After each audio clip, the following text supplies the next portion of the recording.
ರಾಜಕೀಯವಾಗಿ ನಿಶ್ಶಕ್ತಿಯಾಗಿದ್ದೀರಿ ಅಂತ.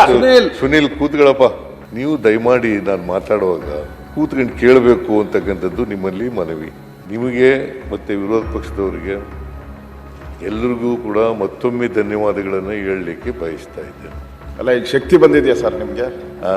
ಶಕ್ತಿ ಬಂದಿದೆ ತಾನೇ? ಈಗ ಮಾತಾಡ್ಬೇಕು, 2 ಗಂಟೆ ಮಾತಾಡ್ತೀನಿ ಅಂತ ಹೇಳಿದ್ರೆ ಶಕ್ತಿ ಬಂದಿದೆ. ನನ್ಗನ್ಸುತ್ತೆ ನಿಮ್ಗೆ ರಾಜಕೀಯವಾಗೂ ಶಕ್ತಿ ಬಂದಿದೆ ಅಂತ ನನಗೆ ಅನ್ಸಿದೆ. ಈಗ ರಾಜಕೀಯವಾಗೂ ಶಕ್ತಿ ಬಂದಿದೆ, ನಿಶಕ್ತಿ ಹೋಗಿದೆ ಅಂತ ಅನ್ಸಿದೆ.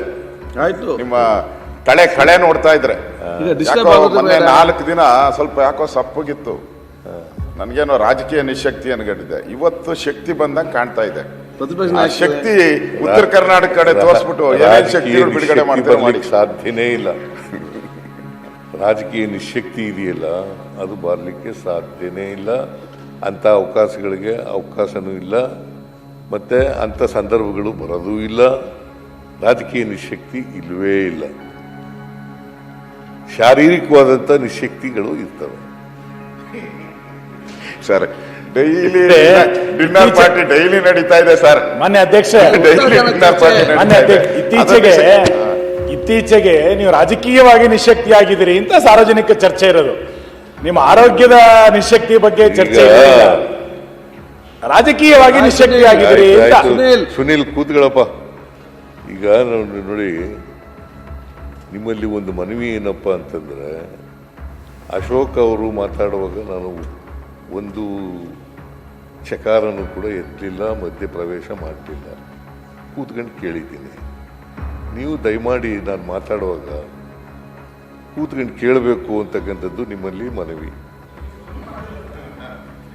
ರಾಜಕೀಯ ನಿಶಕ್ತಿ ಅದೆಲ್ಲ ಉತ್ತರ ಕೊಡ್ತೀನಿ ನಾನು. ರಾಜಕೀಯ ನಿಶಕ್ತಿ ಯಾವಾಗಲೂ ಇಲ್ಲ.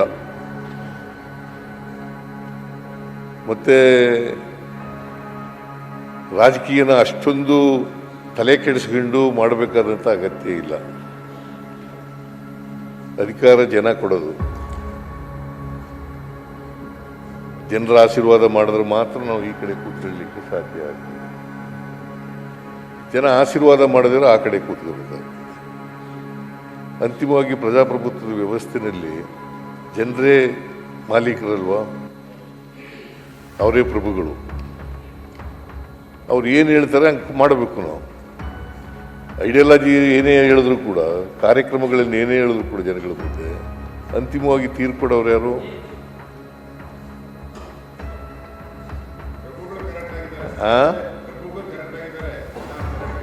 ಅದರಿಂದ ರಾಜಕೀಯವಾಗಿ ನಿಶಕ್ತಿ ಅನ್ನೋ ಪದ ನನ್ನ ಹತ್ರ ಇಲ್ಲವೇ ಇಲ್ಲ. ರಾಜಕೀಯವಾಗಿ ನಿಶಕ್ತಿ ಯಾವಾಗಲೂ ಕೂಡ ಇಲ್ಲ, ಮುಂದೇನೂ ಕೂಡ ಇರೋದಿಲ್ಲ, ಹಿಂದೇನೂ ಕೂಡ ಇಲ್ಲ, ಈಗಲೂ ಕೂಡ ಇಲ್ಲ. ನೀವೇನ ಆ ಥರ ತಿಳ್ಕೊಂಡಿದ್ರೆ ಅದು ತಪ್ಪು ಮಾಹಿತಿ. ನಮ್ಮ ಕಾರ್ಯಕ್ರಮಗಳನ್ನು ನೀವು ನೋಡ್ತಾ ಇದ್ರೆ ನಮ್ಮ ಚಾನೆಲ್ ಅನ್ನ ಸಬ್ಸ್ಕ್ರೈಬ್ ಮಾಡಿ, ಪಕ್ಕದ ಬೆಲ್ ಐಕನ್ ಒತ್ತಿ ನಮ್ಮನ್ನ ಬೆಂಬಲಿಸಿ. ಹಾಗೆ ನಮ್ಮ ಕಾರ್ಯಕ್ರಮಗಳನ್ನ ಲೈಕ್ ಮಾಡಿ, ಕಮೆಂಟ್ ಮಾಡಿ, ಅದನ್ನ ಬೇರೆಯವರಿಗೂ ವಾಟ್ಸ್ಆಪ್ ಮೂಲಕ ಶೇರ್ ಮಾಡಿ. ನೀವು ಹೀಗೆ ಮಾಡಿದಾಗ ನಮ್ಮ ಚಾನೆಲ್ ಇನ್ನಷ್ಟು ಮತ್ತಷ್ಟು ಜನರಿಗೆ ತಲುಪಲು ನೀವು ನಮ್ಮೊಂದಿಗೆ ಸಹಕರಿಸಿದ ಹಾಗಾಗುತ್ತೆ. ಇದು ನೀವು ಯಾವುದೇ ಖರ್ಚಿಲ್ಲದೆ ಕೆಲವೇ ಸೆಕೆಂಡುಗಳಲ್ಲಿ ನೀಡಬಹುದಾದ ಸಹಕಾರ. ಧನ್ಯವಾದಗಳು.